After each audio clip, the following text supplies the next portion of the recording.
All right, ladies, we have reached October, and for us, that means WNBA Finals are officially underway. Meg and Cydney, thank you both for joining me today to talk some hoops. We had an incredible Game 5 Tuesday night, and we will get into that. But first things first, I want to do some initial thoughts on this finals matchup. So, Meg, I'm going to start with you. You were the one who said that the Aces were going to the finals this year, but they're going up against the Mercury. Was this a finals matchup that you were expecting? No, not at all. Not at all. My predictions have been all over the board because obviously you got to adjust for what happens. But I mean, I've said it before, but like maybe I knew something was up because I predicted the Aces would go to the finals before the season, and that take looked so trashy for so much of the season. And then it didn't look trashy. And then I was like, okay, are we like headed for a Lynx Aces? And that didn't happen either. So this is not the finals matchup that I thought we would get, but I'm really excited for it. You get the chance for the Aces to potentially come a dynasty. Like that's crazy to even think that they could become that. And then potentially you're gonna see Kalia Copper maybe get her second ring, Satu Sabali get a first one, Alyssa Thomas get a first one, Dewana Bonner would have multiple rings. Like, yeah, there's some really good storylines here. Like, I'm excited to see how this actually plays out. And Cydney, you're based in Phoenix and have been going to a lot of Mercury games, so you're very familiar with this team. So tell me a little bit about how you feel about the Mercury and what was it about this team that they were able to make the finals?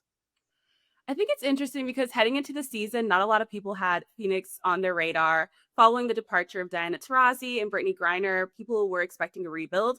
With the new big three of Alyssa Thomas, Satu Sabli, and Kalia Copper have showed that there's no rebuild and they're going right into the WNBA finals. So they've embraced that underdog mentality all season, and they just have like this gritty nature of them. Their physicality, their defense is undeniable, and that's what they really bought into for their team identity. And you can kind of see that going into the postseason. And right now they're looking like a runaway freight train, led by their engine, Alyssa Thomas. So let's talk a little bit about Game 5. I mean, we have to give the Fever their flowers here. I mean, they did an incredible job all the way up until the buzzer in Game 5. But what an incredible performance by the Aces. Chelsea Gray, Jewel Lloyd came in huge in overtime in that game.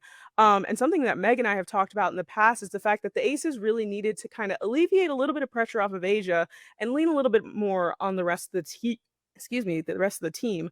Meg, do you think that that has officially been accomplished after watching Game 5?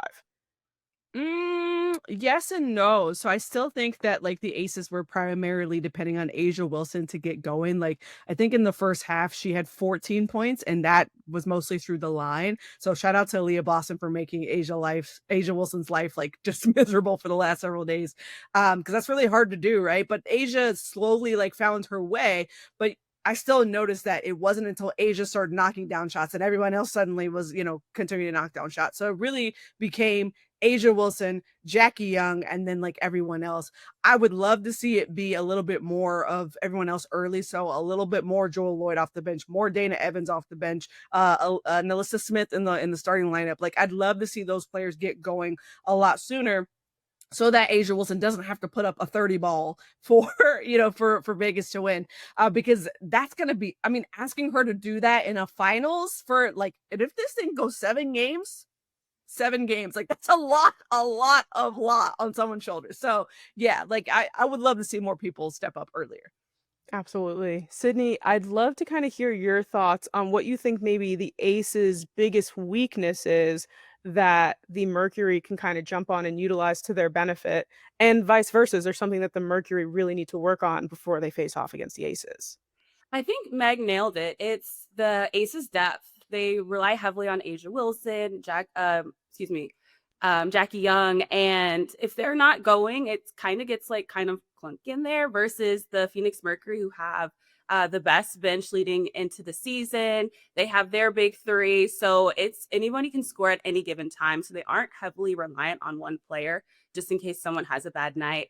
So I think that is the biggest concern that I have for the Aces going into the finals. I will say that the Aces score a lot of their points too in the paint. That's where Asia's like bread and butter is. And the Mercury have the best paint defense, and they've allowed the fewest amount of points in the paint this series. So that's something that I'm also going to be looking ahead to and see how that kind of shakes out in the WNBA finals.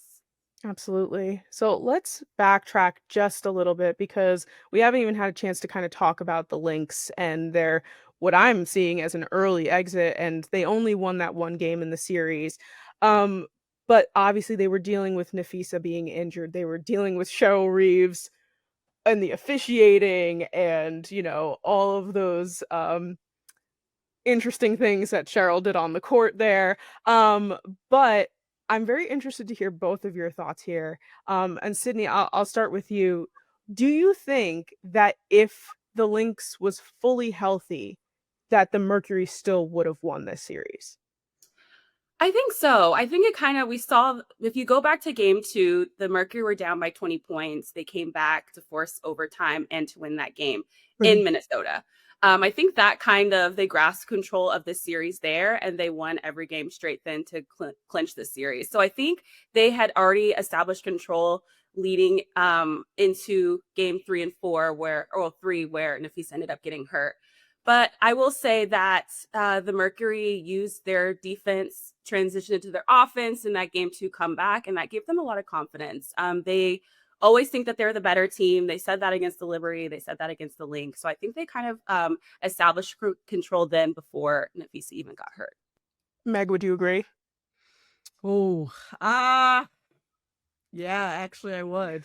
Even though I picked the Lynx, like I picked the Lynx in 5, but I would say that there were signs before then that the Lynx might not make it. If you go back and think about the second game against the Golden State Valkyries, it was a 14-point comeback. I think they'd only won one game out of like 70 plus where they were down that much in the fourth quarter, and it took that rally against Golden State. And then when they got to the Mercury, there were multiple games, I would say 2, 3, and 4, where they were scoring less than 15 points in a quarter, sometimes single digits in a fourth quarter. Like that's not sustainable. And that was with Nafisa Collier on the court. So for me, that's concerning if you are this top team that has championship aspirations. And so looking, in retrospect, I was like, yeah, this is probably another upset pick that was brewing that like if I had known what I know now, obviously I probably might have changed my picks, but yeah, looking back on it, yeah, I mean, I actually think the Mercury probably might have still won. And that sounds, kind of wild in retrospect, given how much talent the Lynx have, but the Mercury like really proved that they belong there. For sure.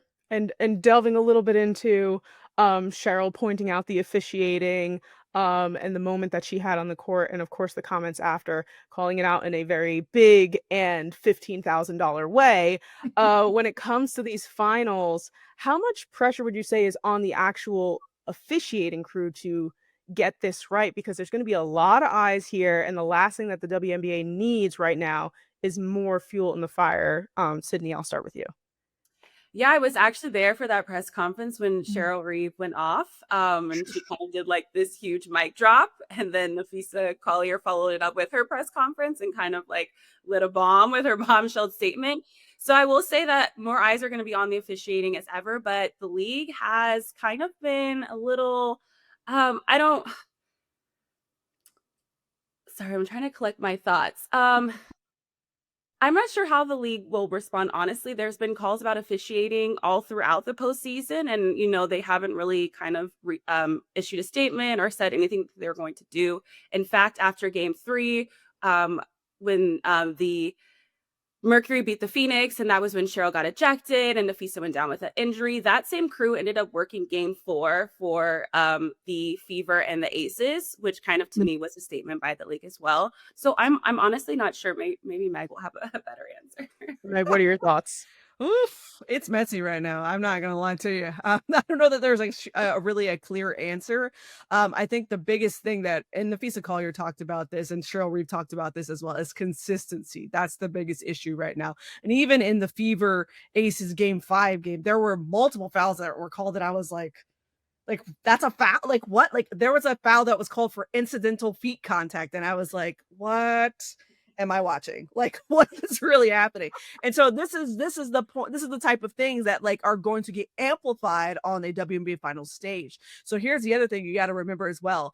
Kathy Engelbert typically has a press conference ahead of the WNBA Finals, right? She could be pressed on the state of the officiating before the finals. And so I think a lot more eyes will be on that as well. What is she going to say? How is she going to answer and combat like the current state of officiating? And let's say this, I it would not surprise me to see a game during this finals come down to a call, right? Like that we've seen it happen throughout sports in general. Officiating can be very hit or miss and touchy in those sort of moments. And so you've got to be able to nail it. And so I'll tell you this. I do not envy these officials because that is a tough job to do. But at the end of the day, it is their job and they've got to uphold that standard. And that's what players are asking for is, hey, we just want you to be consistent when you're calling these fouls. So I think if you're going to kind of make up some ground here over the last couple of weeks, like the W finals is the place to do it. Like you got to get yourselves together and hopefully you do, because if not, this will continue long into the off season. And we'll be talking about this next season as well. What are we going to do about these WNBA officials?